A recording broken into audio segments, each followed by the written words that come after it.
योगविद्यानगम्यं वन्दे विष्णु भवभयहरं सर्वलोकैकनाथम्। ओम श्री कृष्णाय वासुदेवाय नमः। हरि ओम। ओंकार स्वरूप परब्रह्म परमात्मने नमः। श्री सद्गुरुभ्यो नमः। ब्रह्मर्षि ब्रह्म ज्योति ज्योतिष यूट्यूब चैनल में मैं आप सभी दर्शकों का हार्दिक अभिनंदन एवं स्वागत करता हूं। प्रिय दर्शकों, मैं एक बार फिर से उपस्थित हुआ हूं एक नया वीडियो लेकर के। वट सावित्री पूजा विधान के उपलक्ष्य में वट सावित्री व्रत कैसे किया जाता है और कैसे करना चाहिए और कब करना चाहिए, किस तरह से करना चाहिए,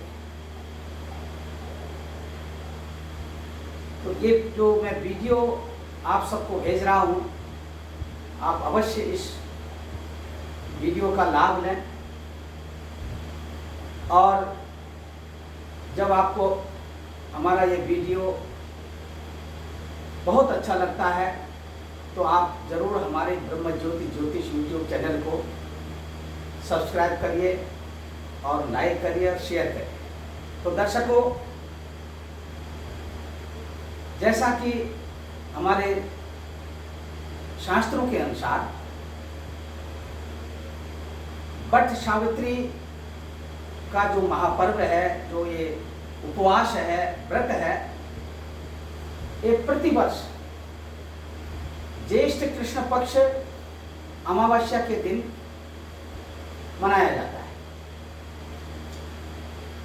ज्येष्ठ कृष्ण पक्ष अमावस्या के दिन जब उदय काल में अमावस्या तिथि विद्यमान रहती है, उस समय में उदय व्यापिनी अमावस्या में इस व्रत को करने का विधान है। वैसे तो इस वर्ष 10 जून 2021 दिन गुरुवार के दिन वट सावित्री का व्रत उपवास रखा जाएगा। 9 जून 2021 बुधवार को 1:58 मध्याह्न में अमावस्या तिथि का प्रवेश होगा। 10 जून को अमावस्या उदय व्यापिनी रहेगी। सायंकाल में 4:22 में अमावस्या तिथि का समाप्ति काल होगा।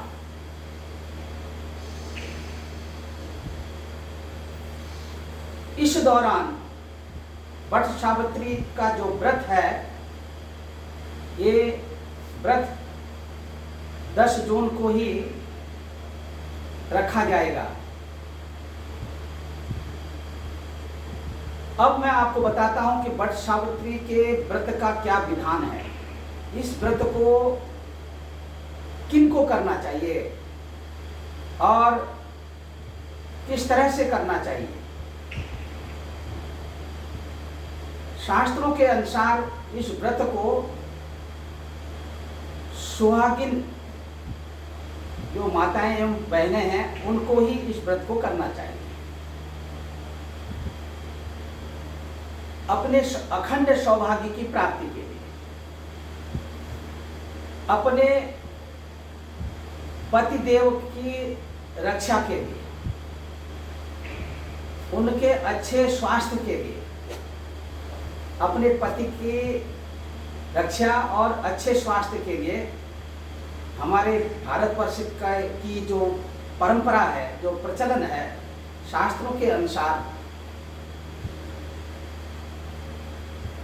थोड़ा बहुत पूजा विधान में दाक्षिणात्य देश में, दक्षिण भारत में और उत्तर भारत में थोड़ा सा पूजा के विधान में थोड़ा फर्क है, लेकिन कुल मिलाकर के सबका लक्ष्य, सबका उद्देश्य वो एक ही है, अपने अखंड सौभाग्य की प्राप्ति के लिए।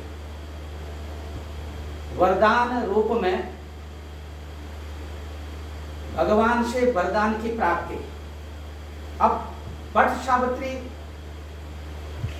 इसका नाम कैसे पड़ा और बड़ पेड़ के समीप में जाकर के जो जहाँ रहते हैं वहीं पर उनके आसपास जो वट का जो वृक्ष है, उस वृक्ष के समीप में आसपास की सभी माताएं एवं बहनें जो सुहागिन बहनें हैं और सुहागिन माताएं हैं, वो अपने इस व्रत का पूजन करने के लिए, वहाँ पर कथा श्रवण करने के लिए बड़ पेड़ के समीप जा कर के वहाँ पर इस कथा को सुनती हैं।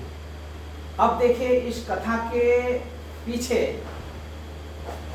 इसका लक्ष्य क्या है, उद्देश्य क्या है। इसका लक्ष्य उद्देश्य यह है कि सती सावित्री, जिनका कि एक ऐसा संयोग बना कि अल्पकाल में ही वह अपने पति के न रहने से, अपने सौभाग्य सुख से वंचित होने का उनको एहसास हुआ।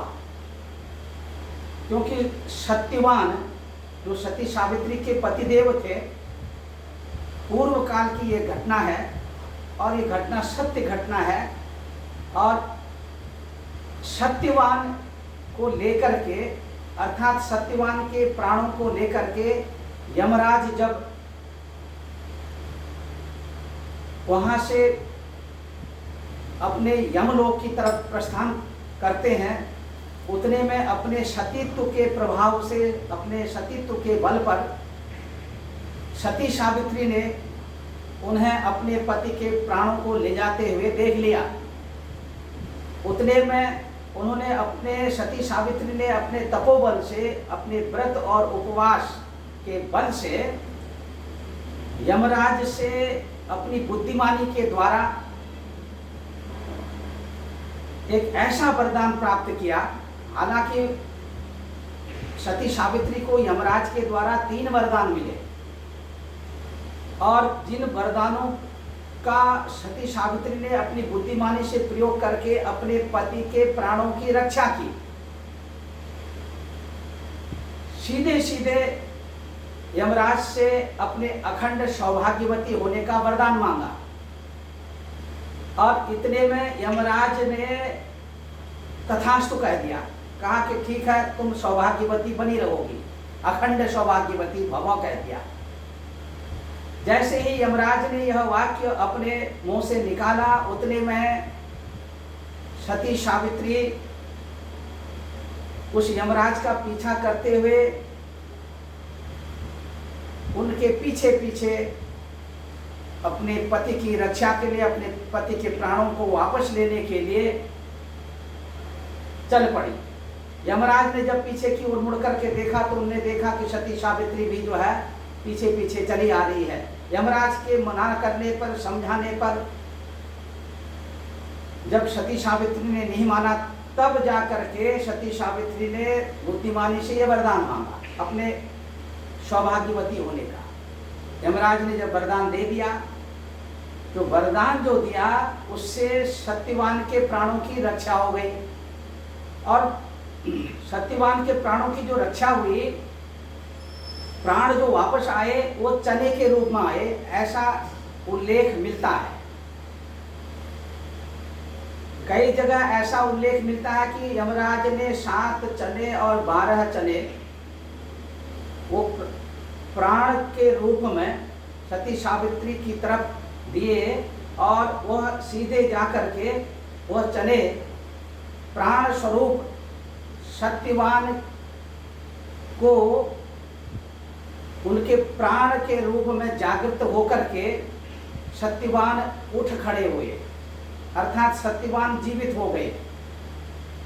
ये सती सावित्री की अपनी तपस्या और उनका तपोबल का प्रभाव था कि यमराज को भी सती सावित्री के सामने घुटने टेकने पड़े और यमराज अपने यमलोक को सत्यवान को जीवित करते हुए चले गए, वापस चले गए। तो दर्शकों, इस व्रत का एक बहुत बड़ा महत्व है। इसका महत्व क्या है कि वट सावित्री, देखिए ये जो कलश है, कलश के अंदर ही हमने सर्वौषधि आदि, तांबूल, पुंगी फल और ये वट वृक्ष की जो शाखा है, शाखा को ला करके इसमें स्थापित किया और कलश के बाहर से ये चुनरी लगा करके कलश को सुशोभित किया। ठीक इसी विधान के साथ हमारी जो माताएं हैं, सुहागिन बहनें हैं, वह वट वृक्ष के पास जाकर के ऐसे ही पूजन करती हैं। हालांकि वट वृक्ष के पास जाकर के वहां पर वट वृक्ष के सामने बैठ करके सर्वप्रथम माताओं को मंगलाचरण करना चाहिए। मंगलाचरण की जो शुरुआत है वो गणपति और अंबिका देवी से शुरुआत करनी चाहिए। उसके बाद तब वट वृक्ष की पूजा करनी चाहिए। उसमें यदि ब्राह्मण उपलब्ध हैं तो ब्राह्मणों के द्वारा स्वस्ति वाचन आदि करा करके संकल्प लेकर के अपने व्रत उपवास का कि मैं ये व्रत जो है अपने पति देव के रक्षा के लिए, अपने पति देव, अपने सुहाग की रक्षा के लिए, अपने सौभाग्यवती होने के उसमें ये व्रत मैं उठा रही हूँ, ये व्रत कर रही हूँ और दिन भर इसी तरह से मैं ये व्रत रहूंगी और सायंकाल के समय इस व्रत का मैं उद्यापन करूंगी, तभी कुछ ग्रहण करूंगी, दिन भर व्रत रहूंगी। ऐसा संकल्प माताओं को और सुहागिन बहनों को करना है, क्योंकि ये व्रत जो है केवल उन्हीं लोगों के लिए है, अपने पति की रक्षा के लिए और अपने अखंड सौभाग्यवती होने के लिए। जैसे कि परंपरा है कि वट वृक्ष में, यहाँ पर तो हमने देखिए प्रतीक के रूप में बड़ पेड़ की एक टहनी शाखा लेकर के यहाँ पर आपको ये मैं दिखा रहा हूँ, लेकिन सही माने में यह है कि वट वृक्ष के पास जाकर के वहाँ पर पूजा करनी चाहिए। यदि वट वृक्ष का अभाव है, नज़दीक में नहीं है, तो वहाँ से इसी तरह से टहनी ला करके आप अपने घर के आंगन में भी पूर्व दिशा की ओर मुँह करके सभी, और वट वृक्ष की ओर मुँह करके, कहीं कहीं ऐसी समस्या भी हो जाती है कि वट वृक्ष जो है पश्चिम में है और तो कहाँ आपका मुँह होगा। यहाँ पर एक विधान ये भी है कि वट वृक्ष को साक्षात भगवान का रूप प्रतीक मान करके, क्योंकि वट वृक्ष में ब्रह्मा, विष्णु और महेश ये तीनों देवता ये विद्यमान रहते हैं और विशेष करके भगवान विष्णु के रूप में वट वृक्ष की पूजा की जाती है। अब ये तीनों देवता जो हैं अपने अपने तरीके से उन माताओं को, उन सुहागिन माताओं को, सुहागिन बहनों को अखंड सौभाग्य होने का वरदान भी देते हैं। अब जो लोग, जो माताएं और जो बहनें इस उपवास को श्रद्धा भक्ति के साथ रखती हैं, अवश्य जो है उनकी मनोकामना पूर्ण हो जाती है, इसमें कोई संदेह नहीं है। तो इस तरह से शंख ध्वनि करते हुए स्वस्ति वाचन ब्राह्मणों के द्वारा होना चाहिए। स्वस्ति वाचनम, ऐसा। उससे पहले थोड़ा आचमन कर लेना चाहिए। आप अपने सामने एक जलपात्र ले लें, जलपात्र लेकर जैसे हमने लिया इसी तरह से 3 बार जल पी लें। ऐसे ओम केशवाय नमः, ओम नारायणाय नमः, ओम माधवाय नमः, ओम गोविंदाय नमो नमः, ऐसे करके अपने ऊपर जल छिड़क लें। सभी माताएं एवं बहनें जो वट वृक्ष के पास जाकर पूजा करती हैं, अथवा घर की सुहागिन माताएं और सुहागिन बहनें जो व्रत उपवास करती हैं, अगर वट वृक्ष दूर है मैंने बताया तो अपने घर में ही ला करके वहीं पर चौकी सजा करके बाहर आंगन में वहीं पर भी इस व्रत की कथा सुन सकती हैं और पूजन करने का जो विधान है मैं बता रहा हूँ, ठीक इसी तरह से कर सकते हैं। आचमन किया, प्राणायाम किया, अपने ऊपर थोड़ा सा जल छिड़क लिया, ओम अपवित्रः पवित्रो वा सर्वावस्थान गतोऽपि वा कुंडलीकाक्षं शोभायाभ्यंतरः शुचि करके, और इसके बाद थोड़ा सा ये हल्दी और ये चावल, चावल में हल्दी लगा के, और पीली सरसों उपलब्ध हो तो पीली सरसों ये ले करके, ऐसे पीली सरसों ले करके, तो पीली सरसों को ऐसे पूरब पश्चिम उत्तर दक्षिण दिशाओं में अपक्रामंत भूतानि पिशाचा सर्वतो दिशम सर्वेषां विरोधेन श्री भट्ट सावित्री व्रत उपवास पूजा कर्म करोमि हम, ऐसा करके कि भट्ट सावित्री के व्रत उपवास पूजा को मैं कर रही हूँ अपने अखंड सौभाग्यवती होने के लिए, और हमारा जो सौभाग्य है वो अमर रहे, इसलिए इस तरह से दिग् रक्षण करके दिशाओं की रक्षा करते हुए, और इस तरह से इसको प्रारंभ करना चाहिए। स्वस्ति वाचन में अधिक से अधिक शांति पाठ के मंत्रों को पढ़ना चाहिए। हरि ओम शंकर ध्वनि करते हुए, हरि ओम ओम स्वस्ति न इंद्रो वृद्धश्रवाः स्वस्ति नः पूर्वा विश्ववेदाः स्वस्ति नस्तारक्षो अरिष्टनेमिः स्वस्ति नो बृहस्पतिर्दधातु ओम द्योः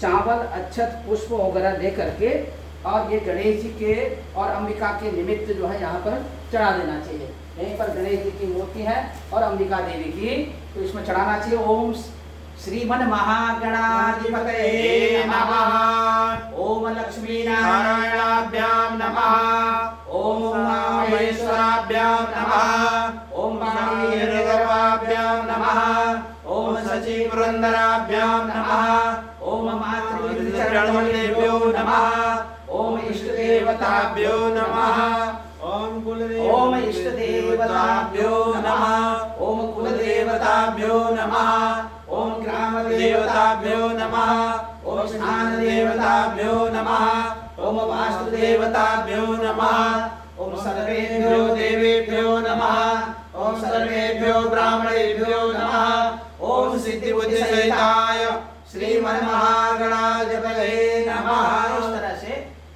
गणेश अंबिका के निमित्त स्वस्ति वाचन के दौरान उन पर पुष्प और अक्षत पुष्पार्चन करते हुए, और तब आगे की प्रक्रिया करनी चाहिए।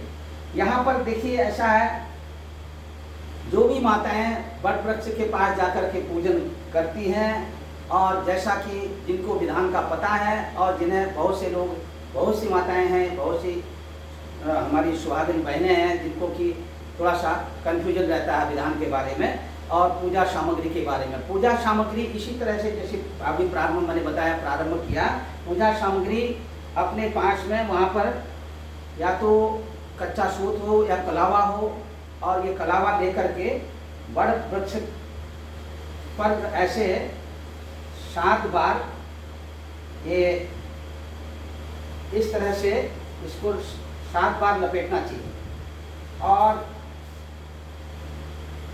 7 बार लपेट करके ये देखिए 3 बार हो गया, ये 4 और ऐसे ही 5 और फिर ये 6 और 7, ऐसे लपेटना चाहिए और इसको अधिकतम 12 बार भी लपेटने का इस तरह से वट वृक्ष में और अपने घर में ही इस तरह की जो वट सावित्री पूजन कर रहे हैं तो कलश के साथ वहीं पर वट वृक्ष की जो शाखा है उसको रख करके और इसको इस तरह से लपेट करके धागा लपेट करके और रखना चाहिए। इसी में अब पूजा का विधान प्रारंभ होता है और इससे पूर्व अभी आपके पास सामग्री होनी चाहिए जितना आप कर सकते हैं।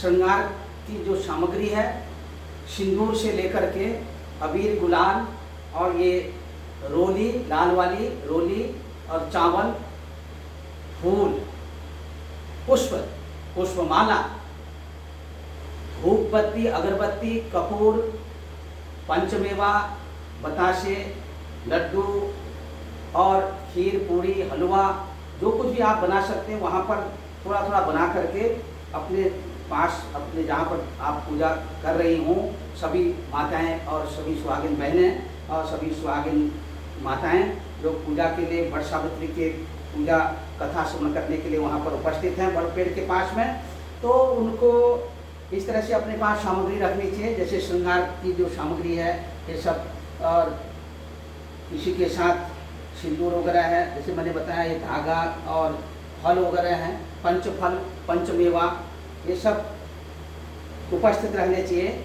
और इस तरह से ये सब वहाँ पर समर्पित करना चाहिए, चढ़ाना चाहिए और कथा श्रवण करना चाहिए। कथा श्रवण जब हो जाता है, कथा सुनने के बाद फिर से ये वट वृक्ष में जो धागा वगैरह लगाते हैं और इसके साथ परिक्रमा करनी चाहिए, 7 परिक्रमा अथवा 12 परिक्रमा। और इसमें एक चीज़ कदापि न भूलें, जैसे चना भिगा दिया तो चने का 7 चने अथवा 12 चने तो वहाँ पर कटोरी में रख दें, वो वहाँ पर लगाएं, क्योंकि चने का महत्व तो इसलिए है, जैसे कि अभी मैंने इससे पूर्व में अपने वर्णन किया था कि चने के रूप में सत्यवान के प्राण जो है यमराज ने लौटाए थे। तो ये इसके पीछे जो प्रसंग है, जो कथा तो लौटाए थे, तो इसीलिए यहाँ पर चने का बड़ा महत्व है। और ब्राह्मण वस्त्र के लिए ये ब्राह्मण को 5 वस्त्र देने का भी विधान है और इसी के साथ एक सुहागिन ब्राह्मणी के लिए अथवा ऐसा भी कहीं पर विधान लिखा गया है कि अपनी जो बहुएं हैं, बहू अपनी सास को कुछ ऐसे वस्त्र जैसे साड़ी है और साड़ी के साथ कुछ और है और उसमें सिंदूर आदि, सिंदूर दान अलग से आता है, वो सब जो है पूजा करने के पश्चात अपनी सासू से भी आशीर्वाद लेने का विधान है, सासू माँ से, और सासू माँ को उसके उपलक्ष्य में ये साड़ी देने का विधान है। और अथवा ब्राह्मणी को भी दे सकते हैं और वस्त्र जो है ये जो आपको कथा सुनाते हैं ब्राह्मण उनको भी दे सकते हैं। स्वयं कथा सुनने का भी विधान बताया गया है। इसीलिए यहाँ पर अपने इस प्रसंग के विस्तार होने से हम इसको थोड़ा संक्षिप्त रूप में हम आपको समझाना चाहते हैं। ये जो मैंने अभी सामग्री बताई है और ये जब पूजा का जो विधान है, इसी तरह से पूजा प्रारंभ होने से पहले अभी जैसे स्वस्ति वाचन की बात कही थी, स्वस्ति वाचन आदि करके फिर पुनः जो है अपने यहाँ पर अपने दाहिने हाथ में वट वृक्ष के पास बैठ करके वट वृक्ष की पूजा और कथा श्रवण करने के लिए एक संकल्प करने का विधान है। तो ये संकल्प जो है ब्राह्मण के द्वारा भी हो सकता है और जो आचार्य ब्राह्मण हैं वो भी संकल्प उनसे भी आप ले सकते हैं। यदि ब्राह्मण आचार्य उपलब्ध हैं, नहीं है तो आप अपने तरीके से भी अपना जो है ये कि अपने हाथ में जल पुष्प आदि थोड़ा दक्षिणा रख करके ऐसा मन में संकल्प ले लें कि आज ज्येष्ठ मास कृष्ण पक्ष अमावस्या तिथि वट सावित्री के इस शुभ दिन पर, वट सावित्री अमावस्या के शुभ दिन पर, और मैं अपने अखंड सौभाग्यवती होने के वरदान स्वरूप और अपने पति की रक्षा के लिए, अपने पति के दीर्घ जीवन के लिए, लंबी आयु के लिए और स्वस्थ रहने के लिए ये व्रत मैं संकल्प के तौर पर उठा रही हूँ और वट वृक्ष की पूजा कर रही हूँ। और उसके साथ ही गणपति और अंबिका की पुष्पांजलि, धूप, चंदन, ये जो है अपना यहाँ पर मैंने बताया कि जैसे थोड़ा सा पंचामृत वगैरह भी देना, वट वृक्ष में चढ़ा दें, गणेश जी में चढ़ा दें और जल चढ़ा दें। इस तरह से ये ले करके ये संकल्प समर्पित कर दें कि इससे पूर्व मैं गणेश जी की पूजा करते हुए, अंबिका देवी की पूजा करते हुए और इस कलश में स्थापित जो हमारे ब्रह्मा विष्णु महेश ये तीनों देवता जो इस बरगद के इस पेड़ में, बरगद की शाखा में स्थापित हैं, तो इनका भी आवाहन करके और वट वृक्ष की परिक्रमा इस तरह से लगाऊंगी। और ये जो धागा जो है 7 बार अथवा 12 बार लपेटेंगे, चना का इसमें जो है वो सब चढ़ाएंगे प्रसाद भोग रूप में। और इसी के साथ देखिए ऐसा है, इस तरह संकल्प यहाँ पर छुड़ा दिया। संकल्प जहाँ पर गणेश जी हैं और ये बरगद का जो पेड़ है यहीं पर संकल्प छुड़ा करके अब गणेश जी के नाम, गणपति भगवान के नाम और अंबिका देवी के नाम जो है पुष्पांजलि। ओम हरि ओम गजाननं भूतगणादिसेवितं कपितजम्बोफलचारुभक्षणम् उमासुतं शोकविनाशकारकं नमामि विघ्नेश्वरपादपङ्कजम् या श्री स्वयं सुकृतिनां भवनेश्वलक्ष्मी पापात्मनाकृतधियां हृदयेषु बुद्धि श्रद्धा सतां कुलजना प्रभवस्य लज्जा तां त्वां नतास्म परिपालय देवी विश्वं मंगलानां त्वा गणपतिं हवामहे प्रियाणां त्वा प्रियपतिं हवामहे दीनानां त्वा निधिपतिं हवामहे वसुधो ममामिजानि कर्मधर्मात्मजासि कर्मधर्मम् अम्बे अम्बिके अम्बालिके नमानयति कश्चन शाश्वतस्वकाशुभद्रिका कामिलाशिनी स्वाहा। हरि ओम गणेशाम्बिकाभ्यां नमः। ध्यानार्थे पुष्पाणि आचनार्थे अक्षतां पाद्यार्थे जलम। अब भगवान गणेश में जो है इस तरह से पादयो पाद्यम हस्तयो अर्घ्यम स्नानम आचमनीयम ऐसा करते हुए और ये पंचामृत समर्पित करते हुए गणेशाम्बिकाभ्यां नमः। पंचामृत स्नानम शुद्धोदक स्नानम मुखे आचमनीयम जलम समर्पयामि नमः। ऐसे लाल रोली और ये जो है हरिद्रा कुमकुम आदि चावल लेकर के ये गणेश जी में गंधाक्षत पुष्पाणि समर्पयामि नमः। इसी तरह से धूपम आग्रापयामि और दीपम दर्शयामि। दीपक की तरफ थोड़ा सा ये पुष्प चढ़ा करके नैवेद्यम निवेदयामि और ये सब फल जो है यहाँ पर समर्पित करते हैं। फल चढ़ा दें, ऋतु फलानी और पान, सुपारी, लौंग, इलायची जो भी उपलब्ध हो वहाँ पर ये सुपारी, लौंग वहाँ पर गणेश जी के निमित्त चढ़ा दें। उसके बाद फिर अपना आगे का क्रम जो है बढ़ाते रहें और इस तरह से गणेश जी को ओम विघ्नेश्वराय वरदाय सुरप्रियाय लंबोदराय शकलाय जगद्विताय नारायणाय स्तुत्याज्ञविभूषिताय गौरीसुताय गणनाथ नमो नमस्ते। इसी तरह से जिन लोगों को ये श्लोक याद न हो, ओम गम गणपते नमः, ओम गम गणपते नमः, ओम गम गणपते नमः, ओम गम गणपते नमः, ओम गम गणपते नमः, ओम गम गणपते नमः, ओम गम गणपते नमः, ओम गम गणपते नमः। इस तरह से 8 बार गणेश जी के इस मंत्र का जाप करके गणेश पूजा कर ये समापन करना चाहिए। उसके बाद वरुण देव के निमित्त ओम कलश से प्रार्थना करनी चाहिए और कला कला ही देवानां दानवानां कला कला संगृह्य निर्मितो यस्मात् कलशस्थेन कथ्यते कलशस्य मुखे विष्णु कंठे रुद्र समासिता मूले त्वशिशो ब्रह्मा मध्ये मातृगणाश्रिता कुक्षोतसागराद्वीप सप्तद्वीपा वसुन्धरा ऋग्वेदो यजुर्वेद सामवेदो तथा अंगे सहिता सर्वे कलशं समासिता।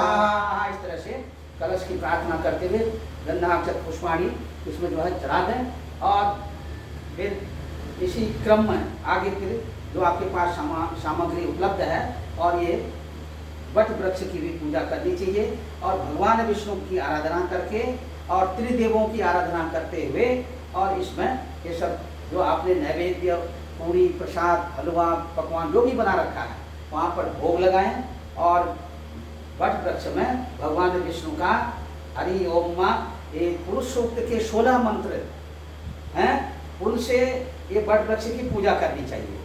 अब मंत्र अगर नहीं आते हैं कोई बात नहीं, इसी तरह से जैसे मैंने बताया और इस तरह से धागा एक अलावा और रक्षा सूत्र जो है 7 बार अथवा 12 बार ये अपना इनमें वट वृक्ष में लपेट करके और फिर ओम शांताकारं भुजगशयनं पद्मनाभं सुरेशं विश्वाधारं गगनसदृशं मेघवर्णं शुभांगं लक्ष्मीकान्तं कमलनयनं योगविद्यानगम्यं वन्दे विष्णुं भवभयहरं सर्वलोकैकनाथम्। इस तरह से ये भगवान विष्णु का ध्यान करते हुए वट वृक्ष की पूजा करनी चाहिए। इस तरह से इससे पूर्व इससे पहले थोड़ा सा और विधान है कि जो गणपति अंबिका का पूजन जो हमने अभी समाप्त किया था उसी बीच में अगर थोड़ा सा ओम नवग्रह देवताभ्यो नमः जैसे गणपति सहित गौर्यादि घोड़स मातृभ्यो नमः श्रीयादि सप्तव्रत मातृभ्यो नमः ओम आदित्यादि नवग्रह देवताभ्यो नमः और इन देवताओं के लिए नवग्रह देवताभ्यो नमः अधिदेवताभ्यो नमः प्रत्यक्ष देवताभ्यो नमः विनायकादि पंचलोकपालेभ्यो नमः इंद्रादि दशदिक्पालेभ्यो नमः ऐसा करते हुए नवग्रहों के निमित्त पुष्पांजलि आदि समर्पित करें और इससे तब तत्पश्चात इस वट वृक्ष की पूजा करें और वट पेड़ में अपना ये हल्दी चंदन कुमकुम सिंदूर आदि ये सब लगा करके ये सब वट वृक्ष में लगाएं और इसी के साथ माताओं वो और हमारे जो सुहागिन बहनें हैं सुहागिन माताएं उन सबको माताओं को जो है ये सब करते समय अपने जो वट वृक्ष में इस तरह से 7 बार और 12 बार ऐसे इस वट वृक्ष में ये सब सिंदूर भी लगाना चाहिए सिंदूर चढ़ाना चाहिए और इसी तरह से 7 बार और 12 बार ये अपने माथे में भी ऐसे लगाना चाहिए और अखंड सौभाग्य की प्राप्ति के लिए ऐसा विधान है। बहुत से लोग जो है जैसे थोड़ा सा सिंदूर लगाते हैं यहाँ पर जो माताएं हैं सुहागिन माताएं हमारी सुहागिन जो बहनें हैं वो लगाती हैं, लेकिन वैसे शास्त्रीय विधान के अनुसार यह है कि जो नाक की जो ये है चुंटी यहाँ पर यहीं से लेकर के ऐसे धीरे धीरे दे करके ऊपर अपने पूरे मांग तक भरना चाहिए। इस दिन का जो पूरा विधान है ऐसे करके 7 बार लगाना चाहिए और 12 बार ऐसे चढ़ाना चाहिए, ऐसा शास्त्रों में वर्णित है। और इस तरह से वहाँ भगवान को समर्पित करते हुए और अपने पास भूमि चढ़ाना चाहिए। और इसके साथ में ऐसा भी विधान बताया गया है कि जो सब सामग्री अभी मैंने बताया आपको, इसके साथ में अपने जो पूजा सामग्री और जैसे वस्त्र वगैरह है उन सबको रखने के लिए वहाँ पर उपलब्ध होनी चाहिए बाँस की डलिया भी और एक लकड़ी का बनाया हुआ जो है वो पंखा भी होना चाहिए ताकि वट वृक्ष में उससे पंखे से हवा भी करनी चाहिए। इस तरह से वो सेवा हो जाती है भगवान की और भगवान से आशीर्वाद मिलता है। तत्पश्चात फिर कथा का श्रवण करना चाहिए। कथा का श्रवण करने के तत्पश्चात स्वयं अपने आप कथा श्रवण करें, कथा का पाठ करें अथवा ब्राह्मण उपलब्ध हैं तो आचार्य के द्वारा पाठ श्रवण करें और उसके पश्चात फिर अपना आरती करना चाहिए। आरती जो है इस तरह से आरती का प्रारंभ करने से पूर्व वट वृक्ष की जब परिक्रमा आप सब करेंगे तो उस समय में वट वृक्ष में इस तरह से परिक्रमा करते हुए जल भी चढ़ाने का विधान है। जल चढ़ाएं और उसके बाद आरती करें। आरती में जिनको ओम जय जगदीश हरे की आरती आती हो वो भी करें अथवा कर्पूर गौरम करुणावतारम से भी आरती करने का विधान है। कर्पूर गौरम करुणावतारं संसारसारं भुजगेन्द्रहारं सदा वसन्तं हृदयारविन्दे भवं भवानी त्वयं नमामि। कर्पूरारातिं समर्पयामि नमः। ये जो श्रृंगार सामग्री है ये तो यहीं पर वट वृक्ष में यहीं पर चढ़ा दें और उसके बाद और इसके ये पहले से ही यहाँ पर हमने इसलिए रख दी है कि ताकि ये यहाँ पर ये सब चढ़ाई जाती है। आरती में आरती करने के पश्चात आरती के ऊपर में जल ऐसे घुमाया जाता है। फिर सभी लोग वहाँ उपस्थित जो अपनी माताएं बहनें सब आरती ग्रहण करें, आरती ले लें। इस तरह से फिर पुष्पांजलि के रूप में पुष्पांजलि दे दें। हरि ओम जत्रेन यजन्तदेवास्तानि धर्माणि प्रथमान्यः सन्नाद्वेहनाकं महिमानः सचन्त यत्र पूर्वे साध्याः सन्ति देवाः। ओम नाना सुगन्धि पुष्पाणि भगवानि च पुष्पाञ्जलिर्मया दत्तं ग्रहाणां परमेश्वर ग्रहाणां परमेश्वरी। हरि ओम पुष्पांजलि समर्पयामि। इस तरह से यानि कानि च पापानि यानि कानि च पापानि जन्मान्तराणि च तानि सर्वाणि नश्यन्तु प्रदक्षिणां पदे पदे। बोलिए सती सावित्री सत्यवान देव की जय। हरि ओम। यहाँ पर सती सावित्री सत्यवान का स्मरण करते हुए तो ये पूजा की जाती है और इसी तरह से पूजा का क्रम जो मैंने बताया ऐसे करना चाहिए। और मैंने ये भी बता दिया कि ये त्रिदेव जो है वट वृक्ष में हमेशा वट वृक्ष में जो है ये तीनों देवता ब्रह्मा विष्णु महेश जो हैं इनका निवास रहता है। और ये आप सबकी भक्ति से प्रसन्न होकर के और आपको अखंड सौभाग्यवती माताओं सुहागिन माताओं को सुहागिन बहनों को अखंड सौभाग्यवती का ये आपकी सब ये सारी इस तरह से पूजा और कथा श्रवण करने के पश्चात आरती करने के पश्चात भगवान के द्वारा ये अखंड सौभाग्यवती होने का आपको वरदान मिलता है और ये निश्चित तौर पर मिलता है, इसमें कोई संशय नहीं है। इसी तरह से आप ये पूजा व्रत उपवास विधान करें, निश्चय तौर पर आपकी मनोकामना पूर्ण होगी, आपको आशीर्वाद मिलेगा और इसी तरह से आपका जो सौभाग्य है ये अखंड सौभाग्य अमर रहेगा निश्चित तौर पर। सर्वे भवन्तु सुखिनः, सर्वे सन्तु निरामयाः, सर्वे भद्राणि पश्यन्तु मा कश्चित् भवेत्। यही हमारा आशीर्वाद आपको युग युगों तक लगता रहेगा। जय ब्रह्मदेव, जय ब्रह्मदेव, जय ब्रह्मदेव।